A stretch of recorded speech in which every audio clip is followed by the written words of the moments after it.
के लाहौर गाजियाबाद में जहनी माजूल लड़की से मुबैना ज्यादती का केस ऐसे में DIG ऑपरेशंस की जानिब से SHO समेत पूरे अमले को मुअत्तल किया गया है। थाने में फ्रंट डेस्क के अहलकार भी मुअत्तल कर दिए गए हैं। 2 रोज़ कबल ASI इमरान ने जहनी माजूल लड़की को ज्यादती का निशाना बनाया था। पुलिस ने ASI के खिलाफ मुकदमा दर्ज करके उसे गिरफ्तार भी कर लिया है। मजीद अपडेट ये सामने आ रही है कि DIG की जानिब से ये बताया जा रहा है कि SHO समेत पूरे अमले को अब मुअत्तल कर दिया गया है। थाने में फ्रंट डेस्क के अहलकार को भी मुअत्तल किया गया कि लाहौर गाजियाबाद में जहनी माजूल लड़की से मुबैना ज्यादती का केस ऐसे में DIG ऑपरेशंस की जानिब से SHO समेत पूरे अमले को मुअत्तल किया गया है।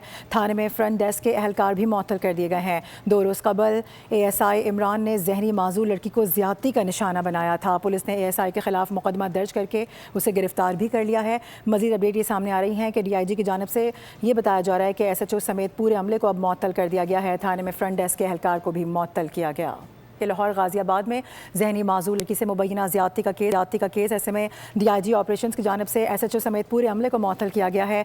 थाने में फ्रंट डेस्क के अहलकार भी मुअत्तल कर दिए गए हैं। 2 रोज़ कबल ASI इमरान ने जहनी माजूल लड़की को ज्यादती का निशाना बनाया था। पुलिस ने ASI के खिलाफ मुकदमा दर्ज करके उसे गिरफ्तार भी कर लिया है। मजीद अपडेट ये सामने आ रही है कि DIG की जानिब से ये बताया जा रहा है कि SHO समेत पूरे अमले को अब मुअत्तल कर दिया गया है। थाने में फ्रंट डेस्क के अहलकार को भी मुअत्तल किया गया।